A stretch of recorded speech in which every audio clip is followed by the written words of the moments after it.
Harish the best academy. Republic day సందర్భంగా Harish academy అందిస్తుంది అన్ని ఆన్లైన్ కోర్సులపై భారీ డిస్కౌంట్ ఆఫర్స్.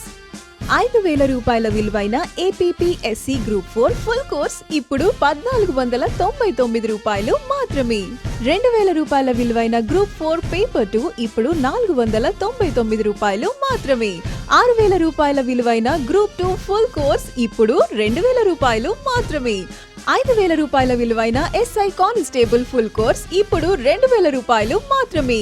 ప్రతి సింగిల్ సబ్జెక్ట్ 500 రూపాయలు మాత్రమే. ఈ ఆఫర్ జనవరి 25 నుండి జనవరి 28 వరకు మాత్రమే. లెజెండరీ ఫ్యాకల్టీచే ఖచ్చితంగా జాబ్ సాధించే విధంగా రూపొందించబడిన ఆన్లైన్ క్లాసెస్. ఈ బంపర్ ఆఫర్ మిస్ చేసుకోకండి. మరెందుకు ఆలస్యం, వెంటనే గూగుల్ ప్లే స్టోర్ నుండి హరీష్ అకాడమీ యాప్ డౌన్లోడ్ చేసుకోండి, విజయం సాధించండి. మీరు హరీష్ అకాడమీ యాప్ లో టెస్టులు ఉచితంగా రాసుకోవచ్చు. Harish the best academy. 8341116915.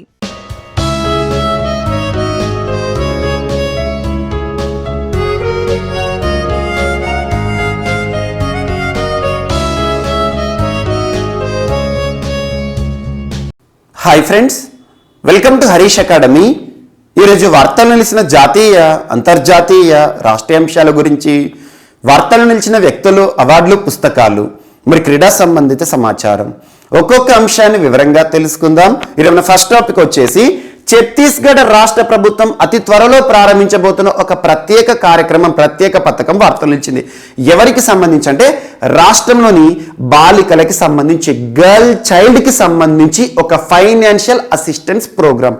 ఏదైనా ఒక పథకం కానివ్వండి, లేదా ఏదైనా ఒక ప్రత్యేక ప్రాజెక్టు, ప్రోగ్రాము వార్తలు నిలిచినప్పుడు ఆ పేరు ఏదైతే ఉంటుందో, ఆ స్పెషల్ ప్రోగ్రామ్ యొక్క పేరు ఏదైతే ఉంటుందో అందులో ఈచ్ అండ్ ఎవ్రీ వర్డ్ ని మీరు అర్థం చేసుకోండి. ఆటోమేటిక్గా దాని యొక్క ఉద్దేశం, పర్పస్ తెలుస్తుంది. ఇక్కడ ఈ ప్రోగ్రామ్ పేరు ఛత్తీస్గఢ్ రాష్ట్ర ప్రభుత్వం రాష్ట్రంలోని బాలికలకి సంబంధించి, గర్ల్ చైల్డ్కి సంబంధించి ప్రారంభించబోతున్న ఫైనాన్షియల్ అసిస్టెన్స్ ప్రోగ్రామ్ పేరు ఏంటంటే ఛత్తీస్గఢ్ ముఖ్యమంత్రి, అంటే ఛత్తీస్గఢ్ రాష్ట్రానికి సంబంధించి ముఖ్యమంత్రి పేరిట ప్రారంభించబోతున్నారు అన్నట్టు. సో ఛత్తీస్గఢ్ ముఖ్యమంత్రి నోని సశక్తికరణ్ సహాయత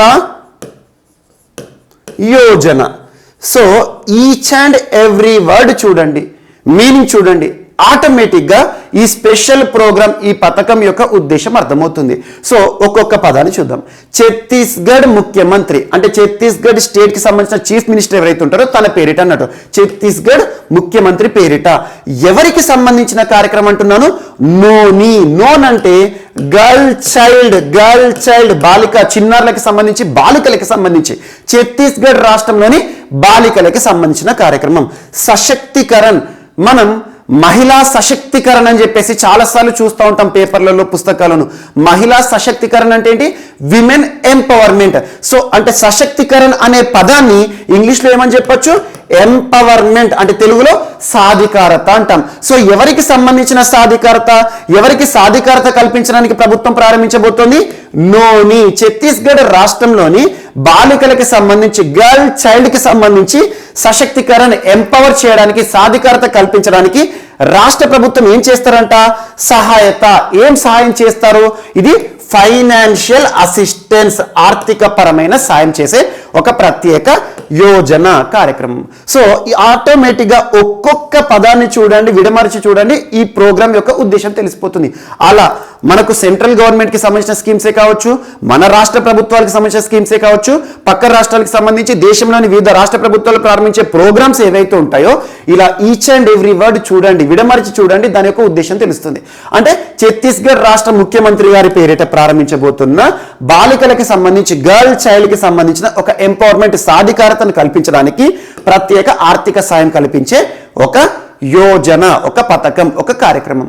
మరి రాష్ట్రంలోని అందరూ చిన్నారులకు, అందరూ బాలికలకి కూడా ఇందులో చోటు కల్పిస్తారా? అందరినీ కూడా బెనిఫిషియరీస్ గా ప్రకటిస్తారంటే ఇక్కడ గుర్తుంచుకోండి, లేబర్స్ కి సంబంధించి రాష్ట్రంలో గుర్తింపు పొందిన కార్మికులు ఎవరైతే ఉంటారో, నిర్మాణ రంగంలో పనిచేసే వారు ఎవరైతే ఉంటారో వారికి సంబంధించిన చిన్నారులు, వారికి సంబంధించిన అమ్మాయిలు ఎవరైతే ఉంటారో, పిల్లలు ఎవరైతే ఉంటారో వారికి సంబంధించింది. మరి ఈ లేబర్స్ ని ఎలా గుర్తిస్తుంది రాష్ట్ర ప్రభుత్వం అంటే ఛత్తీస్గఢ్ రాష్ట్రానికి సంబంధించి building and under construction workers union అని ఒకటి ఉంటుంది. సో ఏ రాష్ట్రంలో అయినా యూనియన్స్ అనేవి సర్వసాధారణం. మనకు భారతదేశంలో according to article 19(1) clause C భారతదేశంలో ఎవరైనా సంఘాలను సంస్థలను ఏర్పాటు చేసుకోవచ్చు.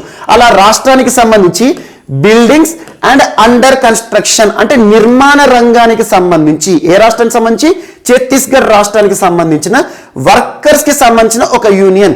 ఇందులో ఎవరైతే నమోదయ్యారో ఎవరైతే లేబర్స్ ఈ యూనియన్ లో సభ్యత్వం పొంది ఉన్నారో వారికి సంబంధించి ఆ కార్మికులు ఉంటారు కదా, లేబర్స్ ఉంటారు కదా, వారికి సంబంధించి వారికి జన్మించిన చిన్నారులు ఎవరైతే ఉంటారో అలా ఇద్దరు చిన్నారులకు లేబర్స్ కి సంబంధించి ఇద్దరు అమ్మాయిలు జన్మించారనుకోండి, ఆ ఇద్దరు అమ్మాయిలకు మాత్రం ఎగ్జాంపుల్ ఒక ఇంట్లో 4 అమ్మాయిలు ఉన్నారనుకోండి, 4 అమ్మాయిలకి కూడా ఈ ప్రోగ్రామ్ లో చోటు ఇవ్వరు, ఇద్దరికి మాత్రమే, గరిష్టంగా ఇద్దరికి, ఒకరైతే ఒకరికి. సో అలా లేబర్స్ కి సంబంధించిన కుటుంబాలు ఏవైతే ఉంటాయో, కార్మికులకు సంబంధించిన కుటుంబాలు ఏవైతే ఉంటాయో అందులో జన్మించిన అమ్మాయిలు గర్ల్ చైల్డ్ కి సంబంధించి రాష్ట్ర ప్రభుత్వం 20,000 రూపాయల ఆర్థిక సాయాన్ని ప్రకటిస్తుంది. ఒక్కొక్క అమ్మాయి అకౌంట్లో ఒక్కొక్క బాలికకి సంబంధించి ఎగ్జాంపుల్ ఎక్స్ అనే ఒక కపుల్ ఉన్నారు అనుకోండి, ఆ కపుల్కి 4 చిన్నారులు ఉన్నారు, 4 పిల్లలు ఉన్నారు.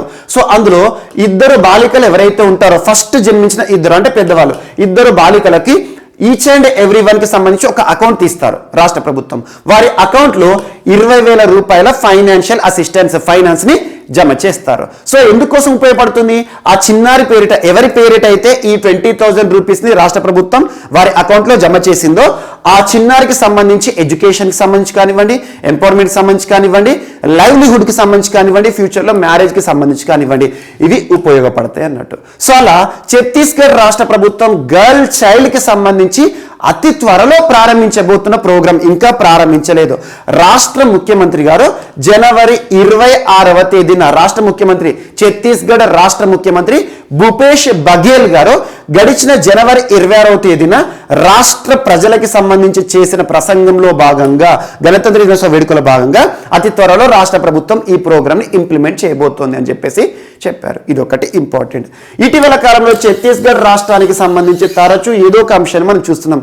ఛత్తీస్గఢ్ రాష్ట్రం అంటేనే ఆ రాష్ట్రంలో ఎవరు అధికారంలో ఉన్నారు? కాంగ్రెస్ పార్టీ అధికారంలో ఉంది, ప్రభుత్వాన్ని నడిపిస్తోంది. అందుకే ఛత్తీస్గఢ్ రాష్ట్రంలో ఎక్కువగా ప్రభుత్వం ప్రారంభించే పథకాలు లేదా కార్యక్రమాలకు కాంగ్రెస్ ప్రముఖుల పేర్లే ఉంటాయి. ఎగ్జాంపుల్ రాజీవ్ గాంధీ కిసాన్ న్యాయ యోజన. రాజీవ్ గాంధీ కిసాన్ న్యాయ యోజన ప్రోగ్రాం గురించి చాలా సార్లు మనం రిపీట్ చేస్తున్నాం. రాజీవ్ గాంధీ గారి పేరిట, దివంగత భారత మాజీ ప్రధాని రాజీవ్ గాంధీ గారి పేరిట కిసాన్ కి, రైతులకి న్యాయాన్ని చేయడానికి కల్పించబడిన ఒక కార్యక్రమం. అంటే రైతుకు పెట్టుబడి సాయం. ఎగ్జాంపుల్ తెలంగాణ రాష్ట్రంలో రైతు బంధు ప్రోగ్రాం లాగా ఛత్తీస్గఢ్ రాష్ట్రంలో రాజీవ్ గాంధీ కిసాన్ న్యాయ యోజన. అండ్ ఇటీవల ఛత్తీస్గఢ్ రాష్ట్రానికి సంబంధించి గో సంరక్షణ అంశాలను తరచు మనం డిస్కస్ చేస్తున్నాం. సో గోవులకి సంబంధించి గోదాన్ న్యాయ యోజన, గోదాన్ న్యాయ యోజన. గోదాన్ న్యాయ యోజన అంటే ఏంటి? రాష్ట్రంలో గోవులపై ఆధారపడిన వారు ఎవరైతే ఉంటారో, పాడి రైతులు ఎవరైతే ఉంటారో, సో కౌస్ ని ప్రొటెక్ట్ చేసేవారు లేదా కౌస్ ని కలిగి ఉన్న వారు ఎవరైతే ఉంటారో ఆ రైతులు, పాడి రైతుల నుండి ఆవు పేడను ప్రభుత్వం కొనుగోలు చేసి దాన్ని ఎరువుగా మార్చి రైతులకు అమ్మే కార్యక్రమం, వ్యవసాయ రైతులకు సంబంధించి గోదాన్ న్యాయ యోజన. అండ్ ఇటీవల గోవర్ధన పూజ సంబంధిత అంశంతో దీపావళి పర్వదినం సందర్భంగా గోవర్ధన పూజని ఏ రాష్ట్రంలో చూస్తామంటే ఛత్తీస్గఢ్ రాష్ట్రం చూస్తాం. అందులో భాగంగా భూపేష్ బఘేల్ గారు రాష్ట్ర ముఖ్యమంత్రి కొరడా దెబ్బలు తిన్నారు. ఎందుకంటే వారి సంస్కృతిలో భాగం కొరడా దెబ్బలు తినడం, అలాంటి అంశాన్ని చూసాం. ప్రస్తుతం ఛత్తీస్గఢ్ రాష్ట్రం దేశంలోనే ఏకైక రాష్ట్రం దేనికి సంబంధించి అంటే so CCTV surveillance on cow dung అనే అంశం గురించి చూసాము. అండ్ ఇటీవల కాలంలో ఛత్తీస్గఢ్ రాష్ట్రానికి సంబంధించి కొన్ని పండుగలు కానివ్వండి, హరేలీ ఫెస్టివల్ కానివ్వండి, ఇలాంటి అంశాలన్నింటినీ లింక్ చేస్తూ చూడండి. అండ్ నెక్స్ట్ 2 వ్యాక్సిన్లు మరొకసారి వార్తలు నిలిచాయి. ఈ 2 వ్యాక్సిన్లు ఎప్పుడైనా వార్తలు నిలుస్తాయి. గడిచిన సంవత్సరం 2021 సంవత్సరం జనవరి 3వ తేదీన కూడా ఈ 2 వ్యాక్సిన్లు ఒకేసారి వార్తలు నిలిచాయి. ఎందుకంటే drug control general of India, భారతదేశంలో ఔషధ నియంత్రణ సంస్థ ఏదైతే ఉంటుందో ఈ 2 వ్యాక్సిన్లకు జనవరి 3వ తేదీ 2021 సంవత్సరం సో ఎసెన్షియల్ కి సంబంధించి అంటే మనకు ఎసెన్షియల్ కన్జంప్షన్ వ్యాక్సినేషన్ కి సంబంధించి అనుమతులు జారీ చేస్తూ ఉత్తర్వులను విడుదల చేశారు. అలా భారతదేశంలో ప్రజలకి సంబంధించి వ్యాక్సినేషన్, మాస్ వ్యాక్సినేషన్ లో భాగంగా అనుమతులు పొందిన, అత్యవసర అనుమతులు పొందిన 2 వ్యాక్సిన్లుగా వీటిని చూసాం. ప్రస్తుతం భారతదేశంలో 8 కోవిడ్-19 వ్యాక్సిన్లు అత్యవసర అనుమతి కోసం, అత్యవసర వినియోగం కోసం DCGI నుండి అనుమతులు పొందాయి. అలా కోవాక్సిన్, కోవిషీల్డ్, స్పుత్నిక్ వి కానివ్వండి, మోడర్నా కానివ్వండి, జైకోడి కానివ్వండి, జాన్సన్ అండ్ జాన్సన్ వ్యాక్సిన్ కానివ్వండి, కార్బేవాక్స్ కానివ్వండి, కోవాక్స్ కానివ్వండి, ఇలాంటి వ్యాక్సిన్లు ఏవైతే ఉంటాయో ఇందులో ఈ 2 వ్యాక్సిన్లు మాత్రమే ఈరోజు ప్రత్యేకంగా వార్తలు ఇచ్చాయి. ఎందుకు అంటే ఈ 2 వ్యాక్సిన్లను కూడా మార్కెట్లో కూడా విక్రయించవచ్చు ఇక మీదట అని చెప్పేసి DCGI వీరికి అనుమతులు ఇచ్చింది. మార్కెట్ విక్రయానికి సంబంధించి అనుమతులు పొందిన 2 COVID-19 వ్యాక్సిన్లు భారతదేశంలో అంటే అంటే మార్కెట్ అంటే ఏంటి, మనకు బయట కూడా అందుబాటులో ఉంటాయి. ముఖ్యంగా బయట అంటే కామన్ మ్యాన్ వీటిని కొనుక్కొని వచ్చేసేసి వేసుకోరాదు.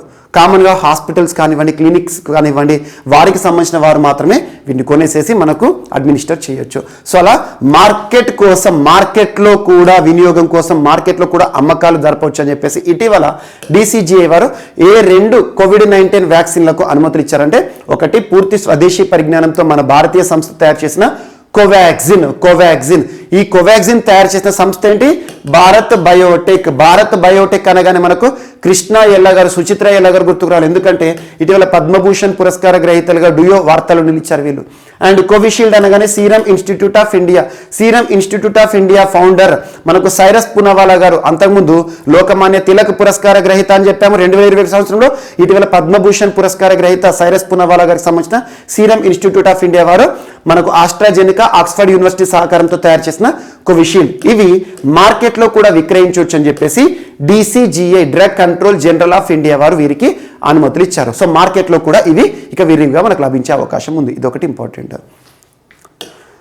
And next, India central Asia మొట్టమొదటిసారి ఒక సమావేశం వార్తలు ఇచ్చింది. First India central Asia summit. First of all central Asia దేశాల పేర్లు గుర్తుంచుకోండి. సెంట్రల్ ఏషియా దేశాలు అనగానే Kazakhstan, Kyrgyzstan, Tajikistan, Turkmenistan, Uzbekistan. 5 దేశాలు కాస్పియన్ సీ అని చెప్పేసి సెంట్రల్ ఏషియా ప్రాంతంలో మనం చూస్తూ ఉంటాం కదా.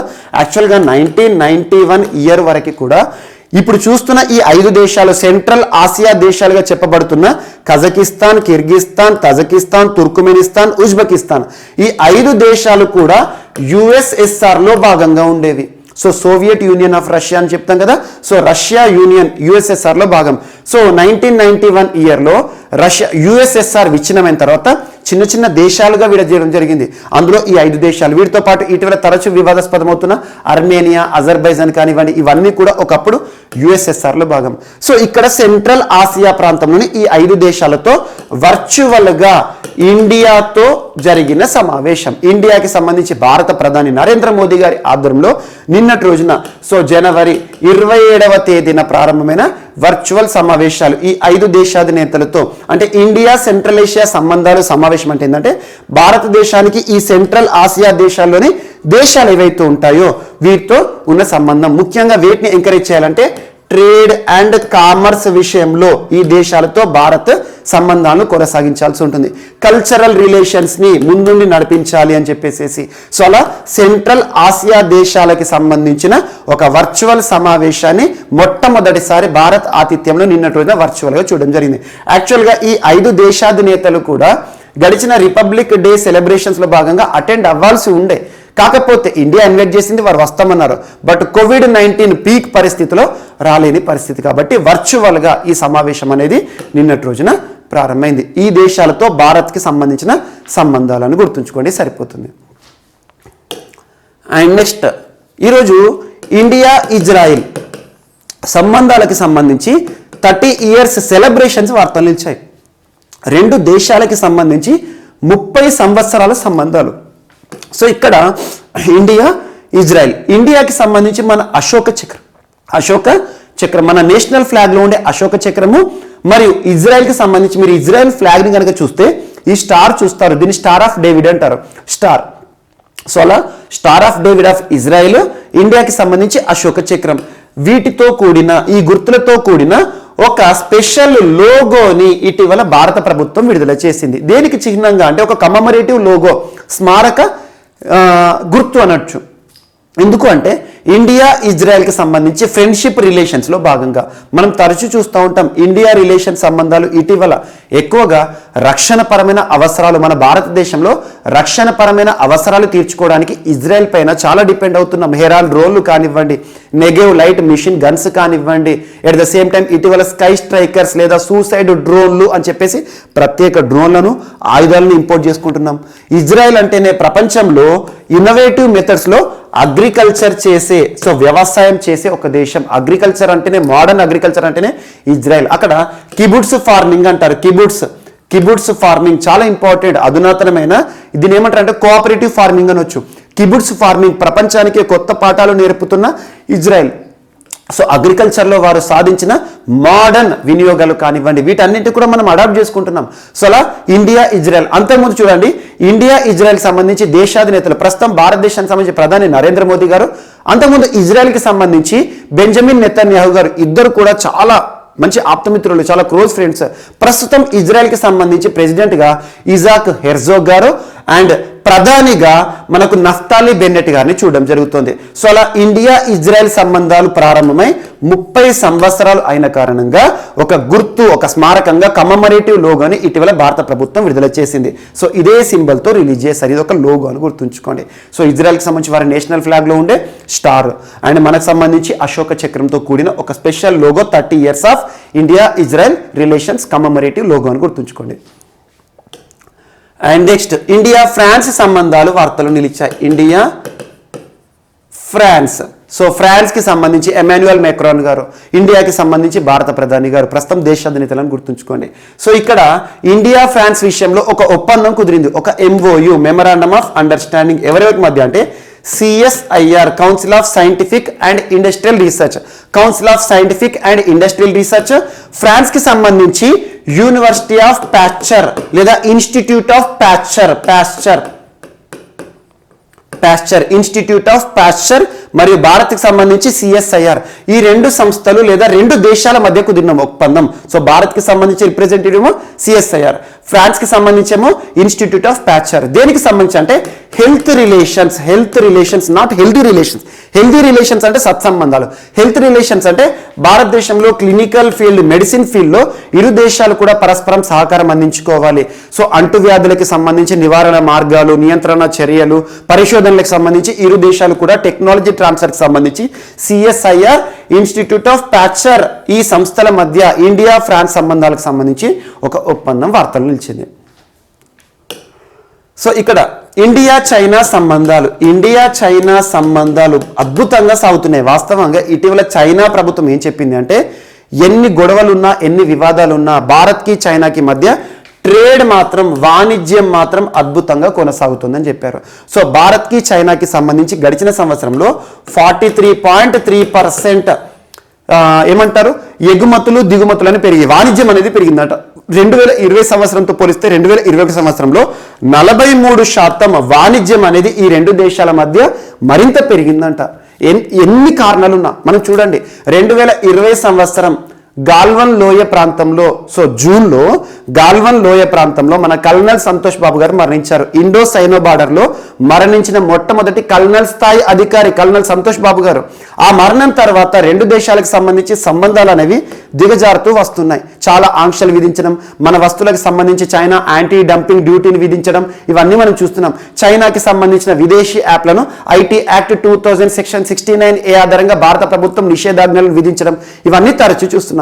అయినా కూడా రెండు దేశాల మధ్య ఎగుమతులు దిగుమతులు అనేవి గణనీయంగా జరుగుతున్నాయట. ఇక్కడ ఒక చిన్న ఎగ్జాంపుల్, 2020 సంవత్సరంలో ఇండియా చైనాకి మధ్య సంబంధాల్లో భాగంగా భారతదేశం చైనా నుండి ఎంత మొత్తంలో దిగుమతులు చేసేదట అంటే $66 బిలియన్ దిగుమతులు చైనా నుండి చేసుకున్నాయి. అంటే ఇంత విలువైన దిగుమతులు.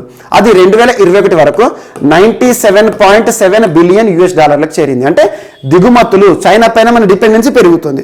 At the same time exports, India చైనాకి ఎంత మొత్తంలో ఎక్స్పోర్ట్ చేస్తుంది అంటే 2020 సంవత్సరంలో $20 బిలియన్ ఎక్స్పోర్ట్స్, $20 బిలియన్ విలువైన ఎగుమతులను చైనాకు మనం చేసేవారము. అది 2021 సంవత్సరం వరకు వస్తే $28.9 బిలియన్ అంటే ఎగుమతుల్లో కూడా మనం పెరగడం చూసాం. అంటే మన పైన చైనా డిపెండెన్సీ పెరుగుతుంది, చైనా పైన ఇండియా డిపెండెన్సీ పెరుగుతుంది. అంటే రెండు కలిపితే ఎగుమతులు దిగుమతులు కలిపితే ట్రేడ్ అండ్ కామర్స్ ట్రేడ్ అంటాం.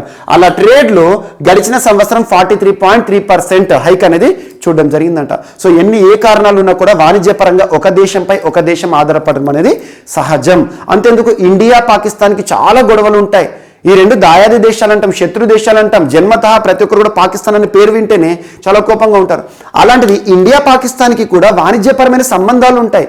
సో దౌత్యపరమైన సంబంధాల్లో భాగంగా వాణిజ్యపరమైన సంబంధాలు అనేవి ఇంపార్టెంట్. ఏ దేశమైనా ప్రపంచంలో ఎంతటి శత్రు దేశమైనా కూడా సంబంధాలు కొనసాగించడం, మన అవసరాలు తీర్చుకోవడం, వారి అవసరాల కోసం మన దగ్గర సర్ప్లస్గా ఉన్న ఎగుమతి చేయడం అనేది సర్వసాధారణం. ఇది గుర్తుంచుకోండి. సో ఇండియా చైనాకి సంబంధించిన ట్రేడ్ రిలేషన్స్ సో గణనీయంగా పెరిగాయని చెప్పేసి ఒక అంశం వార్తలు ఇచ్చింది. ఇక ఇటీవల కాలంలో చైనాకి సంబంధించి మనం డిస్కస్ చేసిన అన్ని అంశాలు కూడా లింక్ చేస్తూ చూడండి. అండ్ నెక్స్ట్ ఎలక్ట్రానిక్స్ పవర్ హబ్గా భారతదేశాన్ని తీర్చిదిద్దాలి 2026 సంవత్సరం వరకు అని చెప్పేసి భారతదేశంలో ministry of IT and electronics, IT అంటే ఇన్ఫర్మేషన్ టెక్నాలజీ అండ్ ఎలక్ట్రానిక్స్, ప్రస్తుతం కన్సర్న్ పర్సన్ ఎవరు మంత్రిగా యూనియన్ మినిస్టర్గా విధులు నిర్వర్తిస్తున్నారు, అశ్విని కుమార్ వైష్ణవ్ గారు ఇటీవల ఒక ప్రత్యేకమైన ప్రణాళికను విడుదల చేశారు. ఒక స్ట్రాటజీని విడుదల చేశారు. అదేంటంటే ఎలక్ట్రానిక్స్ పవర్ హబ్గా భారతదేశాన్ని 2026 సంవత్సరం వరకు తీర్చిదిద్దాలి. పవర్ హబ్ అంటే ప్రపంచంలోనే ఎలక్ట్రానిక్స్ అంటేనే ఇండియాని చూడాలి ప్రతి దేశం, అలా తీర్చిదిద్దాలి.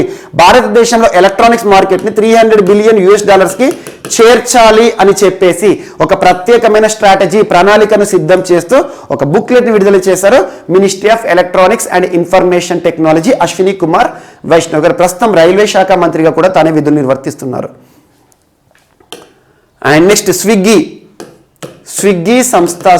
సంస్థ హెడ్ క్వార్టర్ బెంగళూరు కేంద్రంగా పనిచేస్తుంది. లాస్ట్ ఒక 2 months బ్యాక్ స్విగ్గీకి సంబంధించిన ఒక ఇంపార్టెంట్ టాపిక్ని చూసాము. భారతదేశంలో పీరియడ్ లీవ్స్ మహిళలకు ఋతు సెలవులు కల్పిస్తున్న ఒక సంస్థగా స్విగ్గీ సంస్థను చూసాం. స్విగ్గీలో పనిచేసే డెలివరీ వారు ఎవరైతే ఉంటారో, డెలివరీ ఫీల్డ్లో పనిచేసే మహిళలు ఎవరైతే ఉంటారో వారికి నెలసరి సెలవులను మంజూరు చేస్తూ అలాంటి స్విగ్గీకి సంబంధించి ఈరోజు స్విగ్గీ వారు సాధించిన ఒక అద్భుతమైన విజయం అదేంటంటే డెకాహాన్ కంపెనీగా డెకాహాన్స్ కేటగిరీలో స్విగ్గీ చేరింది. డెకాహాన్స్ అంటే ఏం లేదు, ఒక సంస్థకి సంబంధించి $10 బిలియన్ మార్కెట్ క్యాప్ వచ్చింది అనుకోండి, దాన్ని డెకాహాన్ సంస్థ అంటాం. అలా భారతదేశంలో ఇప్పటికీ పేటిఎం సంస్థ కానివ్వండి, పేటిఎం అంటే మనం ఆన్లైన్ మనీ ట్రాన్సాక్షన్ సంబంధించి చెల్లింపులకు సంబంధించి చూస్తూ ఉంటాం కదా, అది at the same time OYO, మనకి ముఖ్యంగా టూరిజంకి సంబంధించి ఓయో అనే పదం ముఖ్యంగా తరచు వింటూ ఉంటాం. అండ్ ఎడ్యుకేషనల్ హబ్గా తరచు మనం చూస్తున్న బైజూస్, ఈ 3 కూడా భారతదేశం నుండి ఇప్పటికే మన స్వదేశీ సంస్థలు డెకాహాన్స్ క్లబ్లో చేరాయి. డెకాహాన్స్ అంటే ఏం లేదు, మార్కెట్ క్యాప్ లేదా $10 బిలియన్ సంపద ఉన్న సంస్థ అని గుర్తుంచుకోండి. అలా ప్రపంచంలోనే మొట్టమొదటిసారి 2007 సంవత్సరంలో ఫేస్బుక్ సంస్థ డెకాహాన్ సంస్థగా గుర్తింపు పొందింది. ఆ తర్వాత చైనాకి సంబంధించి అలీబాబా సంస్థ కానివ్వండి. అలా డెకాహాన్ అంటే ఏం లేదు, డెకాహాన్ అంటే 10 బిలియన్ క్యాప్ ఉన్న ఒక సంస్థ, అంటే ఒక పెద్ద సంస్థగా అవతరించింది స్విగ్గీ. సో మనకు డెలివరీ సంస్థ అంటాం కదా, మనకు ఈ కామర్స్ సంబంధించి బెంగళూరు కేంద్రంగా పనిచేస్తున్న స్విగ్గీ స్వదేశీ సంస్థ. భారతదేశంలో డెకాహాన్ 4th కంపెనీ అని గుర్తుంచుకోండి సరిపోతుంది. అండ్ నెక్స్ట్ వినైల్ టైల్స్ మనం ఏదైతే ఫ్లోర్కి సంబంధించి కవర్ చేయడానికి వేసే టైల్స్ ఉంటాయి కదా, అందులో డిఫరెంట్ టైల్స్ ఉంటాయి. వుడ్ టైల్స్ కానివ్వండి, కామన్గా స్టోన్ టైల్స్ కానివ్వండి. టైల్స్ అనేవి మనకు ప్లాట్ఫామ్ ఏదైతే ఉంటుందో మనకు కింద బాటంలో వేసేసేది టైల్స్ ఉంటాయి కదా, అలాంటి టైల్స్కి సంబంధించి వినైల్ టైల్స్ అనేవి ప్రస్తుతం దీనిపైన భారత ప్రభుత్వం anti dumping duty vinyl tiles from China, Vietnam, Taiwan. So ఈ దేశాల నుండి వినైల్ టైల్స్ని ఎక్కువగా దిగుమతి చేసుకోవడం జరుగుతుంది. ఎందుకంటే వారు చాలా చౌక మొత్తంలో, చాలా తక్కువగా చీప్ రేట్లో వినైల్ టైల్స్ని భారతదేశానికి ఎగుమతి చేస్తున్నారు. అలా చౌక ధర పలుకుతున్న వినైల్ టైల్స్ మన భారతదేశంలో తయారవుతున్న వినైల్ టైల్స్ మార్కెట్ ఏదైతే ఉంటుందో దానిపైన చాలా ప్రభావాన్ని చూపిస్తుంది. మన స్వదేశీ సంస్థలు కుప్పకూలిపోతున్నాయి. అలా స్వదేశంలో వినైల్ టైల్స్కి సంబంధించిన వారు ఎవరైతే ఉంటారో, సంస్థల వారు కానివ్వండి, దీనిపైన పనిచేసే వారు ఎవరైతే ఉంటారో భారత ప్రభుత్వానికి ఒక లేఖ రాశారు, ఒక వినతి పత్రాన్ని ఇచ్చారు. సో విదేశాల నుండి వస్తున్న ముఖ్యంగా చైనా, వియత్నాం, తైవాన్ ఈ దేశాల నుండి మనం దిగుమతి చేసుకుంటే వినైల్ టైల్స్ మన స్వదేశీ మార్కెట్ పైన దారుణమైన ప్రభావం చూపిస్తుంది. తరచూ భారత ప్రభుత్వం వోకల్ ఫర్ లోకల్ అని చెప్తారు, మేక్ ఇన్ ఇండియా అంటారు. మరి మేక్ ఇన్ ఇండియాకి ప్రోత్సహించడానికి ఇలాంటి ఇంపోర్ట్స్ అనేవి మీరు ఎంతవరకు ప్రోత్సహిస్తారని చెప్పేసి అన్నారు. సో అలా అని చెప్పేసి ఇంపోర్ట్స్ని మనం బ్యాన్ చేయకూడదు. ఏం చేశారు?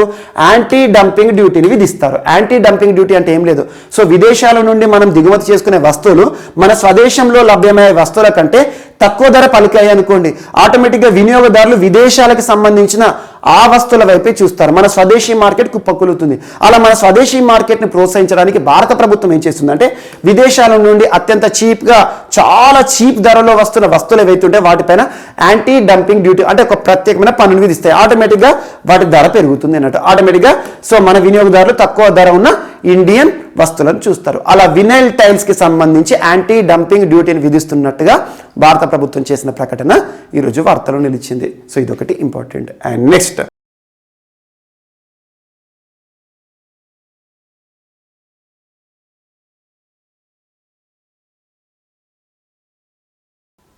సో ఈరోజు మన నెక్స్ట్ టాపిక్ వచ్చేసి రాష్ట్రీయ అంశాలు. రాష్ట్రీయ అంశాల్లో భాగంగా ఆంధ్రప్రదేశ్ రాష్ట్రానికి సంబంధించి ఏపీ సేవా పోర్టల్ 2.0 వార్తలు నిలిచింది. ఏపీ సేవా పోర్టల్ 2.0. సో దీని యొక్క ఉద్దేశం ఏంటంటే రాష్ట్ర ప్రజలకు, ఆంధ్రప్రదేశ్ రాష్ట్ర ప్రజలకు సులభతర సేవలను అందించడం. సులభతర సేవలు అంటే ఏంటి? ప్రభుత్వం అంటేనే benefits to the beneficiaries. So రాష్ట్ర ప్రభుత్వానికి సంబంధించిన సర్వీసెస్ ఏవైతే ఉంటాయో, సేవలు ఏవైతే ఉంటాయో వాటిని మరింత త్వరితగతిన, మరింత పారదర్శకంగా ప్రజలకు అందించడానికి రాష్ట్ర ప్రభుత్వం ప్రారంభించిన ఒక పోర్టల్ పేరు సిటిజన్ సర్వీసెస్ పోర్టల్ అని గుర్తుంచుకోండి. Citizen services portal. సో రాష్ట్ర ప్రభుత్వానికి సంబంధించి దాదాపు 540 సేవలు, 540 సర్వీసెస్ అన్నిటినీ కూడా ఒకే ప్లాట్ఫామ్ ద్వారా రాష్ట్ర ప్రజలకు దీని ద్వారా సేవలను అందించడం జరుగుతుంది. జస్ట్ గుర్తుంచుకోండి, సిటిజన్ సర్వీసెస్ పోర్టల్ అంటే ఏంటి? సిటిజన్స్, రాష్ట్రానికి సంబంధించిన పౌరులు ఎవరైతే ఉంటారో వారికి ప్రభుత్వం నుండి వచ్చే సర్వీసెస్ ఏవైతే ఉంటాయో, సేవలు ఏవైతే ఉంటాయో ఆ సేవలన్నింటినీ కూడా ఈ పోర్టల్ ద్వారా అందించడం జరుగుతుంది. ఇప్పటి వరకు ఏదైనా సర్వీస్ పొందాలి, రాష్ట్ర ప్రభుత్వం నుండి ఏదైనా సేవలు పొందాలంటే ప్రజలు ఏం చేయాలి? ధృవీకరణ పత్రాల కోసం ఆఫీసుల చుట్టూ తరచూ తిరగాల్సి ఉంటుంది. చాలా డాక్యుమెంట్స్ కానివ్వండి, డాక్యుమెంట్ సబ్మిషన్, ఇవన్నీ కూడా చాలా సమయంతో కూడుకొని ఉన్నవి. సో ఇప్పుడు ప్రజలు ఎలాంటి సర్వీస్ అయినా ప్రభుత్వం నుండి పొందాలనుకుంటే ఈ పోర్టల్ ద్వారా సులభంగా పొందొచ్చు అన్నట్టు. సో ఏపీ సేవా పోర్టల్, సో ఆంధ్రప్రదేశ్ రాష్ట్రానికి సంబంధించిన సేవలకి సంబంధించి, సర్వీసెస్కి సంబంధించిన ఒక పోర్టల్, సిటిజన్ సర్వీసెస్ పోర్టల్ని నిన్నటి రోజున ఆంధ్రప్రదేశ్ రాష్ట్ర ముఖ్యమంత్రి వైఎస్ జగన్మోహన్ రెడ్డి గారు ప్రారంభించడం జరిగింది. గుర్తుంచుకోండి, సరిపోతుంది. ఏపీ సేవా పోర్టల్ అంటే రాష్ట్ర ప్రజలకి సంబంధించిన ప్రభుత్వం నుండి వచ్చే అన్ని రకాల సేవలు ఏవైతే ఉంటాయో వాటన్నిటికి సంబంధించిన ఒక ఆన్లైన్ పోర్టల్, ఒక వెబ్సైట్ అని గుర్తుంచుకోండి. అండ్ నెక్స్ట్ ఈరోజు వార్తలో నిలిచిన విరాట్. సో విరాట్ అనేది ఒక గుర్రం. మనందరికీ తెలుసు, ముఖ్యంగా పరేడ్ సందర్భంలో ఇటీవల చూడండి గణతంత్ర దినోత్సవానికి సంబంధించి పరేడ్ చూసాం. ఆ సమయంలో రాష్ట్రపతి గారికి సంబంధించి కానివ్వండి, ప్రధానమంత్రి గారికి సంబంధించి కానివ్వండి ఒక కాన్వాయ్ ఉంటుంది. ఇక్కడ ఈ విరాట్ అనే ఒక గుర్రం ఏంటంటే దాదాపు 2003 సంవత్సరం నుండి దాని సేవలు ఇస్తుంది. ఎక్కడ ఇస్తుంది సేవలు అంటే రాష్ట్రపతికి సంబంధించి అంగరక్షక దళం ఉంటుంది కదా, రాష్ట్రపతికి సంబంధించిన కాన్వాయ్ ఉంటుంది కదా, అందులో ముందు వరుసలో ఉండే ఒక గుర్రాల్లో ముందు వరుసలో ఉండే తన అంగరక్షక దళానికి సంబంధించిన ఒక గుర్రం పేరు విరాట్. సో ఇది హానోవేరియన్ అనే ఒక జాతికి సంబంధించిన ఒక గుర్రాల్లో చాలా జాతులు ఉంటాయి. ఈ హానోవేరియన్ జాతి ఇవన్నీ గుర్తుంచుకోవాల్సిన అవసరం లేదు. జస్ట్ ఈ గుర్రం పేరు మనకు రాష్ట్రపతి గారికి సంబంధించి కానివ్వండి, దేశ సేవ కోసం ఉద్దేశించబడిన జంతువులు ఏవైతే ఉంటాయో వాటికి కూడా కొన్ని పేర్లు ఉంటాయి. అలాంటిది విరాట్ అనేది ఒక గుర్రం పేరు. ఎవరికి సంబంధించిన గుర్రం పేరు అంటే రాష్ట్రపతి గారికి సంబంధించిన అంగరక్షక దళం ఉంటుంది కదా, తనకి సంబంధించిన కాన్వాయ్ ఉంటుంది కదా, పరేడ్ సందర్భంగా చూస్తాం కదా, అందులో ముందు వరుసలో ఉండే ఒక గుర్రం.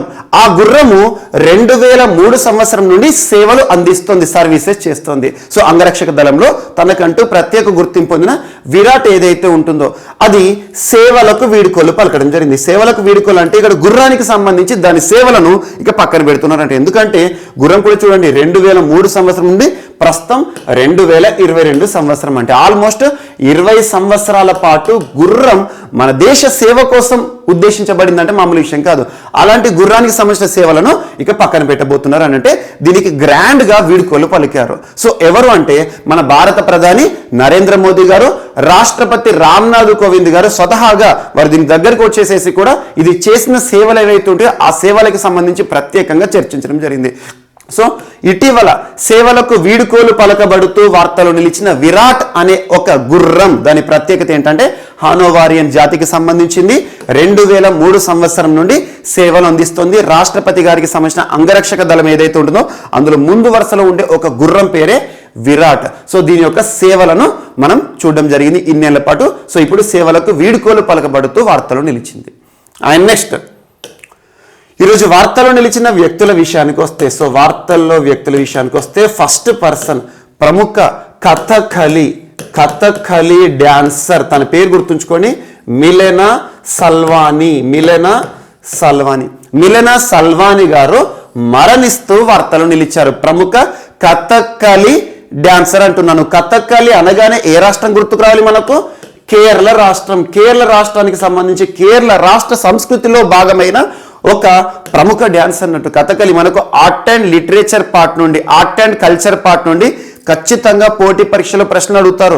ఒక డ్యాన్స్ పేరు ఇస్తారు, అది ఏ రాష్ట్రానికి సంబంధించి, ఏ రాష్ట్ర సంస్కృతిలో భాగం అంటారు. సో కళలకి సంబంధించి ఇటీవల ఇలాంటి అంశాలను మనం తరచూ చూస్తున్నాం. ఎగ్జాంపుల్ మున్నా శుక్లా గారు, కథక్ విద్వాంసకులు, ఇటీవల మరణిస్తూ వార్తలు ఇచ్చారు. కథక్లో తనకంటూ ప్రత్యేక గుర్తింపు పొందిన మున్నా శుక్లా. ఇలా ప్రముఖ వ్యక్తులు మరణించినప్పుడు వారికి సంబంధించి పోటీ పరీక్షలో ప్రశ్నలు అడుగుతారు. అంటే ఇటీవల మరణిస్తూ వార్తలు ఇచ్చిన మున్నా శుక్లా గారు ఉత్తరప్రదేశ్ రాష్ట్రానికి సంబంధించి ఏ రంగంలో తనకంటూ ప్రత్యేక గుర్తింపు పొందారు అంటారు? కళలకి సంబంధించి ఏంటంటే కథక్. అంతేందుకు లాస్ట్ మనం జనవరి 17 రోజున డిస్కస్ చేసిన ఒక ప్రముఖ వ్యక్తి పద్మ విభూషణ్ పండిట్ బిర్జూ మహారాజ్, పద్మ పురస్కార గ్రహీత పండిట్ బిర్జూ మహారాజ్ గారు కథక్కి సంబంధించి ప్రసిద్ధులు, ఇటీవల మరణిస్తూ వార్తలు ఇచ్చారు. అలా కళలకి సంబంధించి మరణిస్తూ వార్తలు ఇచ్చిన వ్యక్తుల గురించి ప్రత్యేకంగా చూడండి. కథకళికి సంబంధించి ప్రముఖ వ్యక్తులు ప్రసిద్ధులు మిలెనా సల్వాని గారు ఇటీవల అనారోగ్య సమస్యల కారణంగా మరణిస్తూ వార్తలు ఇచ్చారు. జస్ట్ గుర్తుంచుకోండి, ఎగ్జామినేషన్ పాయింట్ ఆఫ్ వ్యూ ఎలా అడుగుతారు అంటే ఇటీవల మరణిస్తూ వార్తలు ఇచ్చిన ప్రముఖ కళలకి సంబంధించిన ప్రసిద్ధులు మిలెనా సల్వాని గారు. ఏ కళకి సంబంధించి అంటే కథకళి. సో కథకళి అనగానే మనకి ఏ రాష్ట్రం గుర్తుకు రావాలి? కేరళ రాష్ట్రం. సో కేరళ రాష్ట్ర చరిత్రలో తనకంటూ ప్రత్యేక గుర్తింపు ఉంటుంది. భారతదేశంలో కళలకు సంబంధించి తనకంటూ ప్రత్యేక గుర్తింపు పొందిన కథకళి ప్రసిద్ధురాలు మరణిస్తూ వార్తలు ఇచ్చారు. తన మృతి పట్ల భారత ప్రధాని నరేంద్ర మోదీ గారు ట్విట్టర్లో సంతాపాన్ని ప్రకటించడం జరిగింది. జస్ట్ గుర్తుంచుకోండి, భారత ప్రధాని గారు కానివ్వండి, రాష్ట్రపతి గారు కానివ్వండి, ఉపరాష్ట్రపతి గారు కానివ్వండి, కొంతమంది ప్రముఖ వ్యక్తులు ఎవరైనా మరణించినప్పుడు వారికి సంబంధించి ట్వీట్ చేసినా ప్రకటన చేసినా ఆ పర్సన్స్ ఇంపార్టెంట్ అని గుర్తుంచుకోండి, సరిపోతుంది. సో ఇక్కడ కథకళి ప్రసిద్ధురాలు మిలెనా సెల్వాని గారు అని గుర్తుంచుకోండి, సరిపోతుంది. అండ్ నెక్స్ట్ ఈరోజు వార్తలు ఇచ్చిన అనిల్ అవచ్చత్ ఏ రాష్ట్రానికి సంబంధించిన వ్యక్తి అంటే మహారాష్ట్రకి సంబంధించిన వ్యక్తి. ప్రముఖ రచయిత అండ్ సామాజిక సేవ కార్యక్రమాల ద్వారా తనకంటూ ప్రత్యేక గుర్తింపు పొందిన డాక్టర్ అనిల్ అవచ్చత్ గారు ఇటీవల అనారోగ్య సమస్యల కారణంగా, వృద్ధాప్య సమస్యల కారణంగా మరణిస్తూ వార్తలు ఇచ్చారు. జస్ట్ గుర్తుంచుకోండి, ఇటీవల మరణిస్తూ వార్తలు నిలిచిన అనిల్ అవచ్చత్ గారు ఏ రంగంలో తనకంటూ ప్రత్యేక గుర్తింపు పొందారంటే ఫేమస్ ఆథర్. అంతకంటే ఎక్కువగా సొసైటీలో తనకంటూ ప్రత్యేక గుర్తింపు పొందారు. సో సామాజిక సేవా కార్యక్రమాల ద్వారా తనకంటూ ప్రత్యేక గుర్తింపు అలుపేరు కానీ ముద్ర వేసిన ఒక ప్రముఖ వ్యక్తి డాక్టర్ అనిల్ అవచ్చత్ గారు, మహారాష్ట్రకి సంబంధించిన వ్యక్తి, పూణేలో నిన్నటి రోజున మరణిస్తూ వార్తలు నిలిచారు.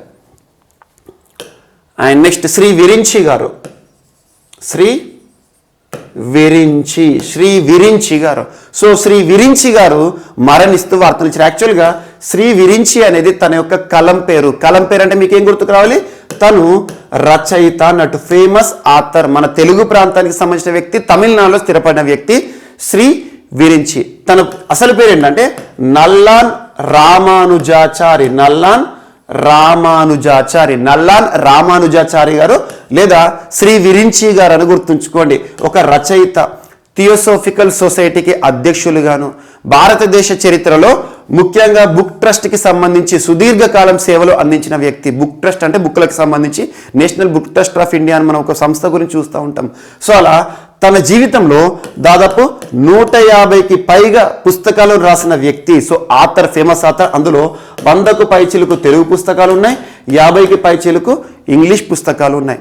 చాలా పుస్తకాలు దేశవ్యాప్తంగా తనకంటూ ప్రత్యేక గుర్తింపు ఇచ్చాయి. ఎగ్జాంపుల్, మనకు తను రాసిన పుస్తకాల్లో కొత్త నక్షత్రం ఒకటి, కొత్త నక్షత్రపు, గంధపు చుక్క అనే ఒక పుస్తకము, కారని కన్నీరు, అర్థం అని చెప్పేసి చాలా పుస్తకాలు రాశారు. అలాంటి ఒక ప్రముఖ వ్యక్తి, ప్రముఖ రచయిత, శ్రీ విరించిగా గుర్తింపు పొందిన శ్రీ నల్లాన్ రామానుజాచారి గారు ఇటీవల మరణిస్తూ వార్తలు ఇచ్చారు. యాక్చువల్గా తను విజయవాడలో జన్మించిన వ్యక్తి, ప్రస్తుతం తమిళనాడులో స్థిరపడిన వ్యక్తి. సో శ్రీ విరించి ఇటీవల మరణిస్తూ వార్తలు ఇచ్చారు. ఏ రంగం అంటే రచనా రంగం లేదా సాహిత్య రంగం, లిటరేచర్ పార్ట్ అని గుర్తుంచుకోండి. ఫేమస్ ఆథర్ మరణిస్తూ వార్తలు ఇచ్చారు. కొన్ని ప్రముఖ సంస్థలకు సంబంధించి కూడా అధ్యక్షులుగా సేవలు అందించిన వ్యక్తి. అండ్ నెక్స్ట్, ఈరోజు వార్తలు నిలిచిన హాకీ దిగ్గజం, హాకీకి సంబంధించి తనకంటూ ప్రత్యేక గుర్తింపు, మన దేశంలోనే కాదు ప్రపంచవ్యాప్తంగా కూడా సుపరిచితులైన హాకీ లెజెండ్ ఇటీవల మరణిస్తూ వార్తలు ఇచ్చారు. తన పేరు గుర్తుంచుకోండి, చరణ్జిత్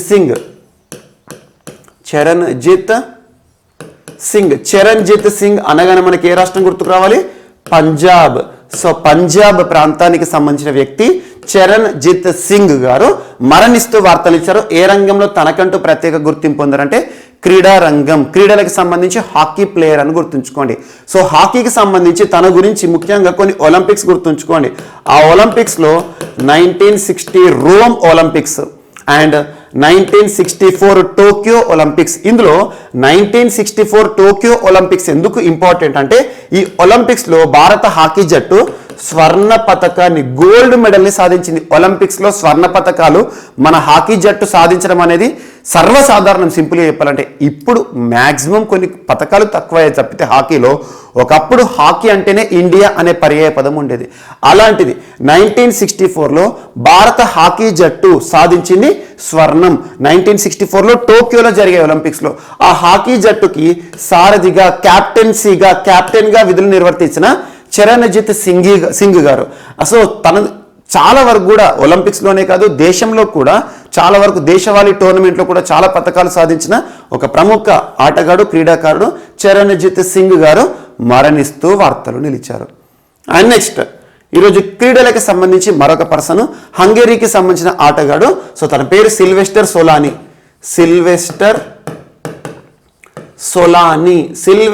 సొలాని పేరు గుర్తుంచుకోండి సరిపోతుంది. సిల్వెస్టర్ సొలాని గారు ఒలింపిక్స్లో స్వర్ణ పతకాలను సాధించిన వ్యక్తి, ఒలింపిక్ స్వర్ణ పతకధారి. సో ఇటీవల మరణిస్తూ వార్తనిచ్చారు. తను ఏ రంగంలో తనకంటూ ప్రత్యేక గుర్తింపు పొందారంటే క్రీడా రంగం అని గుర్తుంచుకోండి. ఏ దేశానికి సంబంధించి అంటే హంగేరీకి సంబంధించి. సో రింగ్ టోర్నమెంట్, సో రింగ్స్కి సంబంధించి ఒక అథ్లెటిక్ విభాగం అనుకోండి. సో రింగ్స్ క్రీడాకారులు ఇటీవల మరణిస్తూ వార్తలు నిలిచారు. సిల్వెస్టర్ సొలాని హంగేరీ దేశానికి సంబంధించిన ఒలింపిక్ స్వర్ణ పతకాన్ని గెలుపొందిన ఆటగాడు మరణిస్తూ వార్తలు నిలిచారు. సో ఇవి ఈరోజు వార్తలు నిలిచిన అంశాలు. మిస్లేనియస్ అంశాలు ఏమైనా మిగిలిపోతే మాత్రం రేపటి క్లాస్లో యాడ్ చేసుకుని నేర్చుకుందాం. రేపు కలుద్దాం. Thank you.